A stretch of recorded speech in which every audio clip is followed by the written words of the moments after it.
अगला चैप्टर जो 7वां है, सामान्य संक्रामक रोग।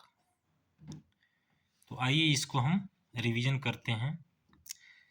इसमें एक चीज़ का ध्यान रखना है बेटा कि आप रोक रोक के वीडियो को पढ़ते जाइएगा, हम तेजी से चलेंगे इसमें।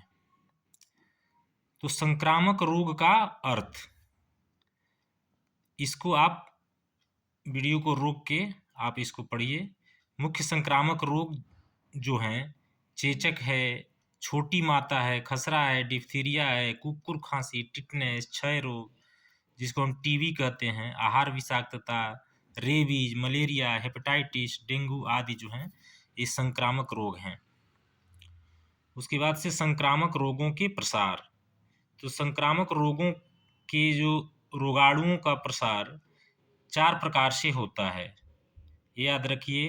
पहला जल एवं आहार द्वारा, इसमें कौन कौन से रोग हैं उसको आपको देख लेना है। वायु द्वारा, ये भी याद कर लेना है कि चेचक, छोटी माता, खसरा, तपेदिक, डिप्थीरिया, काली खांसी ये जो है वायु द्वारा होता है। प्रत्यक्ष संपर्क द्वारा, दाद खाज, खुजली, कुष्ठ आदि रोग जो होते हैं। रक्त द्वारा मलेरिया, डेंगू, प्लेग, पित्त ज्वर, फाइलेरिया, हाइड्रोफीबिया अर्थात रेबीज यानी कुत्ते के काटने से जो रोग होता है, इस तरह के रोग जो होते हैं। उस प्रकार 5वां जो है चोट व घाव द्वारा टिटनेस रोग फैलता है। अब संक्रामक रोगों की रोकथाम के जो उपाय हैं, तो इसमें 4 उपाय दिए गए हैं, इन चारों उपायों को आप पढ़ें। उसके बाद से संक्रामक रोग तथा रोग प्रतिरक्षा, ये क्या है? विभिन्न रोगाणुओं से संघर्ष करने वाले हम शरीर की क्षमता को रोग प्रतिरोधक क्षमता कहते हैं। इसके 2 प्रकार हैं, प्राकृतिक रोग प्रतिरोधक क्षमता, दूसरा कृत्रिम अर्थात अर्जित रोग प्रतिरोधक क्षमता। नोट: संक्रामक रोगों से बचाव का सर्वश्रेष्ठ तरीका टीके लगवाना है। संक्रामक रोगों से फैलने से पहले उस क्षेत्र के निवासियों को रोग प्रतिरक्षा हेतु पहले से इंजेक्शन या टीके लगवाना टीकाकरण कहलाता है। तो इस तरह से आप इसको देख सकते हैं। अगला निःसंक्रमण तथा निःसंक्रामक पदार्थ। तो निःसंक्रमण की 3 विधियां हैं यहाँ पर: भौतिक निःसंक्रमण, प्राकृतिक निःसंक्रमण, तीसरा है रासायनिक निःसंक्रमण। उसके बाद से सामान्य संक्रामक रोगों का परिचय। तो इसमें कौन कौन से हैं? पहला है चेचक, चिकन पॉक्स या छोटी माता भी चेचक के ही समान होती हैं। दूसरा है खसरा, ये किस वायरस के द्वारा फैलता है? रूबीओला वायरस के द्वारा खसरा फैलता है। क्षय रोग, राज्यक्षमा तपेदिक, यह माइक्रोबैक्टीरियम ट्यूबरकुलोसिस नामक जीवाणु से होता है। ये बीसीजी के टीका लगवाना चाहिए इसके लिए, खसरा के लिए। तीसरा है डिप्थीरिया, यह रोग कोरिनोबैक्टीरियम डिप्थीरियाई नामक जीवाणु से होता है। चौथा है काली खांसी या कुकुर खांसी। 5वां है टिटनेस, यह जो है क्लास्ट्रीडियम टिटेनी नामक जीवाणु से होता है। उसके बाद से ये नोट है, आप डीपीटी के 3 टीके डिप्थीरिया, काली खांसी और टिटनेस नामक रोगों की प्रतिरक्षा करता है। ये पूछ सकता है कि डीपीटी में कौन कौन से रोग कवर होते हैं? तो डिप्थीरिया, काली खांसी और टिटनेस।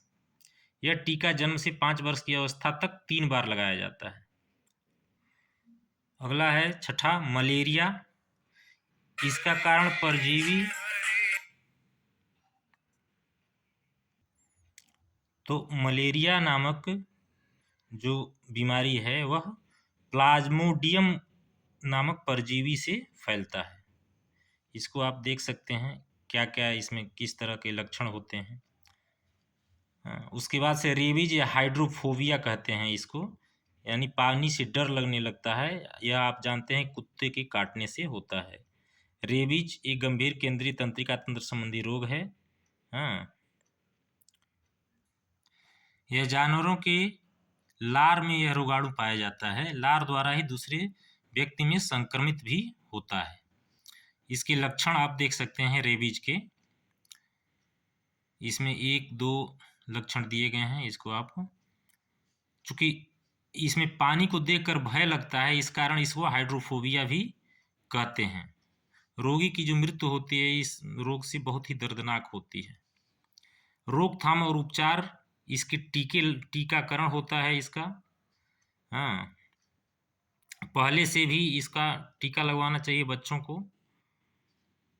इसको आप देख सकते हैं। भोजन की विषाक्तता, शरीर को हानि पहुंचाने वाले विषैले तत्वों से युक्त भोजन को विषाक्त भोजन कहते हैं। साल्मोनेला, स्टेफिलोकोकाई आदि समूह के जीवाणुओं के कारण भोजन जो है विषाक्त होता है। अगला जो है हिपेटाइटिस, मानव के यकृत में यानी लीवर में सूजन एक विशेष प्रकार के विषाणु हेपेटाइटिस द्वारा होता है। इसके कारण यकृत का आकार, लीवर का आकार जो है बढ़ जाता है। हेपेटाइटिस 5 प्रकार के होते हैं, A, B, C, D और E। तो इसको आप पांचों प्रकारों को आप देख सकते हैं। हेपेटाइटिस ए, इसे महामारी पीलिया भी कहते हैं। हेपेटाइटिस बी, इस प्रकार के हेपेटाइटिस को IgM तथा एंटी हेपेटाइटिस बी द्वारा पहचान की जाती है। तीसरा जो है हेपेटाइटिस सी, इसका विषाणु एक रेखीय एकल रज्जुक RNA का बना होता है। उष्मायन अवधि जो होती है 2 से 22 सप्ताह होती है इसकी। हेपेटाइटिस डी, इसका विषाणु एकल रज्जुक RNA का बना होता है। यह रोग प्राकृतिक रूप से हेपेटाइटिस बी के साथ सहसंक्रमण के रूप में होता है। हेपेटाइटिस ई,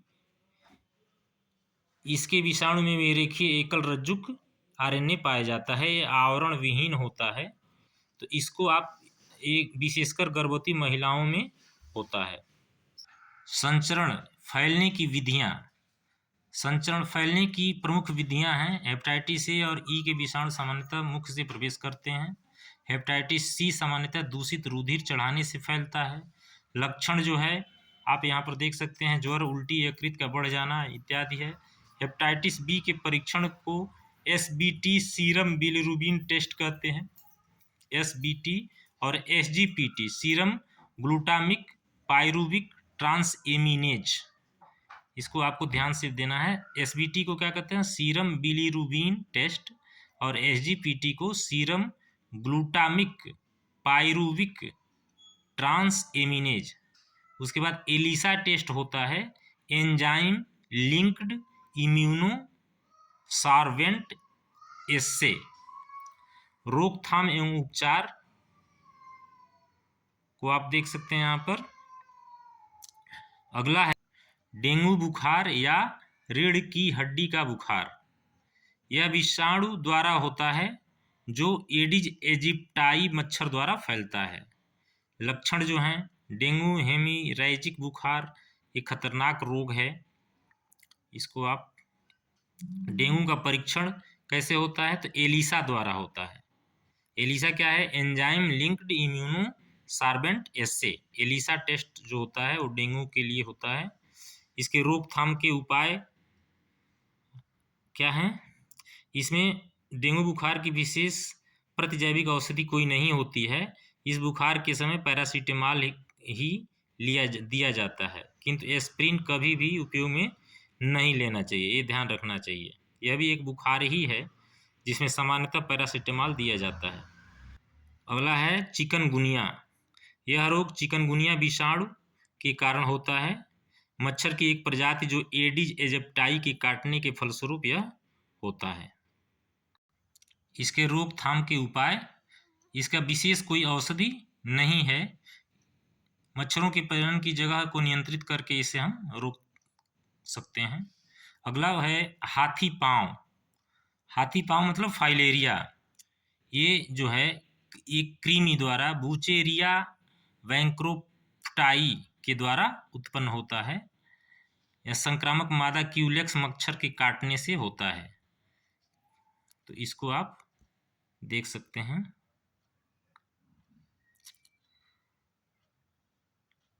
तीसरे चरण के लार्वा द्वारा होता है जिन्हें माइक्रोफाइलेरी कहते हैं। इसके रोकथाम के उपाय क्या हैं?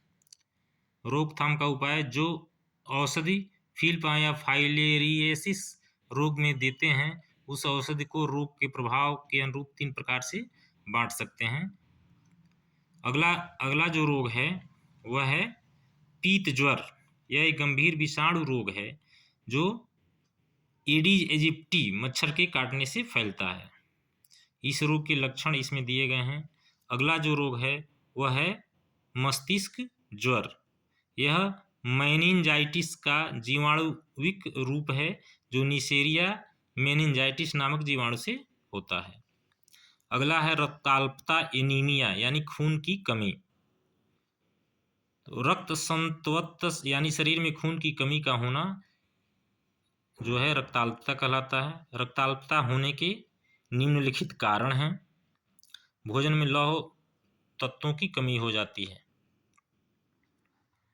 इसके लक्षण जो हैं रक्ताल्पता के, थकान या कमजोरी लगना, चक्कर या बेहोशी आ जाना, इस तरह से त्वचा, होठ, मसूड़ों, आंखों, हथेलियों, नाखूनों का पीला पड़ना, शीशों में विकास की गति धीमी हो जाती है। रोकथाम के उपाय और उपचार निम्नलिखित हैं। इसमें विटामिन B12 की टैबलेट और इंजेक्शन दिया जाता है। अगला रोग है इन्फ्लुएंजा। यह वायरस ए और बी के कारण उत्पन्न होता है। यह श्वसन तंत्र से संबंधित एक संक्रामक रोग है। इन्फ्लुएंजा के जो लक्षण हैं, असामान्य थकान का होना, कफ, चक्कर या छींक आना, ठंड के साथ बुखार होना इत्यादि। इन्फ्लुएंजा के कारण जो है वो वायरस के कारण यह रोग फैलता है। रोकथाम का उपाय निम्नलिखित है। आप पानी गर्म करें और उसमें नींबू निचोड़ लें, फिर उस पानी का सेवन करना चाहिए, जिससे इन्फ्लुएंजा हम रोक सकते हैं। अब आइए इससे संबंधित बहुविकल्पीय प्रश्नों को ध्यान देते हैं। संक्रामक रोग फैलते हैं किसके द्वारा? वायु द्वारा, जल द्वारा, संपर्क द्वारा, ये सभी, अर्थात ये सभी द्वारा फैलता है। बीसीजी का टीका किस रोग से बचाव के लिए लगाया जाता है? बीसीजी का टीका तपेदिक से बचाव के लिए लगाया जाता है। टिटनेस रोग के रोगाणु मुख्य रूप से पाए जाते हैं गोबर और लीद में। एटीएस का इंजेक्शन किस रोग से बचाव के लिए लगाया जाता है? या एटीएस या टेटबैक का इंजेक्शन किस रोग से बचाव के लिए लगाया जाता है? तो टिटनेस, डिप्थीरिया, हैजा, तपेदिक, टिटनेस से बचाव के लिए लगाया जाता है। 5वां है मच्छरों से कौन सा रोग फैलता है? मलेरिया फैलता है। 6ठा है निम्नलिखित में किसके काटने पर एंटी रेबीज का टीका लगाया जाता है? कुत्ते के काटने से। रेबीज का कारण क्या है? कुत्ते के काटने के कारण रेबीज फैलता है। 8वां प्रश्न है मच्छरों द्वारा कौन सा रोग फैलता है? तो डेंगू फैलता है। डेंगू रोग फैलता है किसके कारण? मच्छर के काटने से। अब अति लघु उत्तरीय प्रश्न 2 अंक का। इसमें पहला, संक्रामक रोग किसे कहते हैं? जो रोग रोगाणुओं के माध्यम से एक व्यक्ति या प्राणी से दूसरे व्यक्ति प्राणी को लग जाते हैं उसको संक्रामक रोग कहते हैं। किन्हीं 4 संक्रामक रोगों के नाम लिखिए। तो चेचक, खसरा, क्षय, मलेरिया। तीसरा प्रश्न है संक्रामक रोगों का संक्रमण किस प्रकार से हो सकता है अथवा संक्रामक रोग किन किन माध्यमों से फैलते हैं? तो यह आपको संक्रामक रोगों के संक्रमण निम्न प्रकार से हो सकते हैं। इसमें 5 चीज दिए गए हैं, इसको आप देख लें। प्रश्न 4 है दूषित हवा या वायु द्वारा फैलने वाले रोगों के नाम लिखिए। यह भी इंपॉर्टेंट क्वेश्चन है। अथवा वायु द्वारा कौन कौन से रोग फैलते हैं? तो वायु द्वारा फैलने वाले रोग चेचक, छोटी माता, खसरा, तपेदिक, डिप्थीरिया और काली खांसी है। प्रश्न 5 है रोग प्रतिरक्षा अथवा रोग प्रतिरोधक क्षमता को परिभाषित कीजिए। तो इसको आप देख सकते हैं, विभिन्न प्रकार के रोगाणुओं से संघर्ष करने वाले शरीर की क्षमता को रोग प्रतिरोधक क्षमता कहते हैं। प्रति व्यक्ति की शरीर की यह क्षमता अलग अलग होती है। 6ठा प्रश्न है टीकाकरण क्या है? प्रमुख टीकों के नाम लिखिए।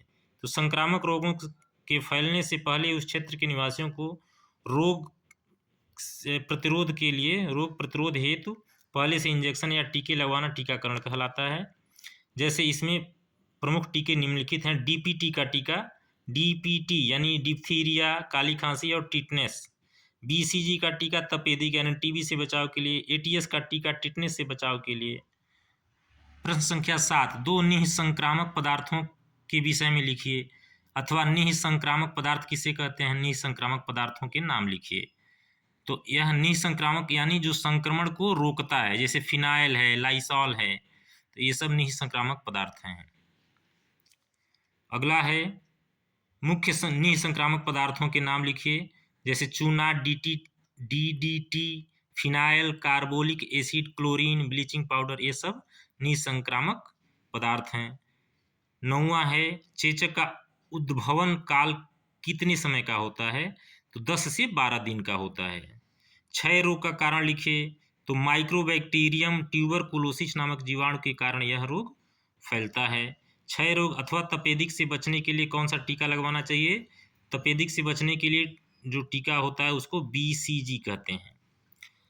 12वां प्रश्न है टिटनेस के कारण लिखिए, तो यह रोग क्लास्ट्रीडियम टिटेनी नामक जीवाणु के शरीर में फैलने से होता है। प्रश्न संख्या 13, टिटनेस फैलाने वाले सूक्ष्म जीवाणु का नाम क्या है, इस रोग की रोकथाम के 2 उपाय लिखिए। तो इसका नाम अभी हमने पढ़ा क्लास्ट्रीडियम टिटेनी के कारण यह होता है और इसके रोकथाम के निम्नलिखित उपाय हैं। प्रश्न संख्या 14, DPT के 3 टीके लगवाने के किन किन रोगों से प्रतीक्षा होती है, तो या DPT का टीका किस बीमारी की रोकथाम के लिए या और किस आयु में लगता है। DPT के 3 टीके डिप्थीरिया, काली खांसी और टिटनेस नामक रोगों से हमारी प्रतीक्षा करते हैं। यह टीका जन्म से 5 वर्ष की अवस्था तक 3 बार लगाया जाता है। मलेरिया के लक्षण लिखिए, मलेरिया के मुख्य लक्षण है सिर में दर्द आना, जी मिचलाना, बमन होना, ठंड लगने के साथ तीव्र ज्वर होना। मलेरिया बुखार से बचने के उपाय निम्नलिखित हैं। रेबीज रोग के लक्षण लिखिए, तो निम्नलिखित लक्षण हैं इसके। उसके बाद से प्रश्न 8, हाथी पांव फाइलेरिया के लक्षण। सामान्यतः फाइलेरिया के लक्षण क्या हैं, दिखाई तो नहीं देते लेकिन बुखार, शरीर खुजली, हाथ और पैरों में सूजन, ये हाथी पांव के लक्षण हैं। कौन से जीवाणु, अगला प्रश्न जो 19वां है, कौन से जीवाणु भोजन को विषाक्त होने के कारण होते हैं। साल्मोनेला, स्टेफिलोकोकाई समूह के जो जीवाणु हैं भोजन को विषाक्त करते हैं। विषाक्त मतलब विष उसमें आ जाता है इनके कारण। भोजन विषाक्त होने के कारण लिखिए, तो सामान्य रूप से वो जीवाणुओं, कवक आदि के समावेश से, कुछ विषैली वनस्पतियों के समावेश के कारण ऐसा होता है। विषाक्त भोजन से क्या तात्पर्य है, ऐसे पदार्थों से युक्त भोजन जो व्यक्ति को के शरीर में जाने के बाद विषैले प्रभाव उत्पन्न करता है, विषाक्त भोजन कहलाता है। अब लघु उत्तरीय प्रश्न जो 4 अंक के होते हैं और लगभग 50 शब्दों में लिखे जाते हैं, इसको भी आप वीडियो को रोक रोक के पढ़ सकते हैं। जैसे पहला प्रश्न है, रोग प्रतिरक्षा से आप क्या समझते हैं, इस क्षमता को बढ़ाने हेतु क्या उपाय करने चाहिए। अथवा रोग प्रतिरक्षा से आप क्या समझती हैं, रोग प्रतिरक्षा के प्रकार व प्राप्ति के स्रोत का विवरण दीजिए।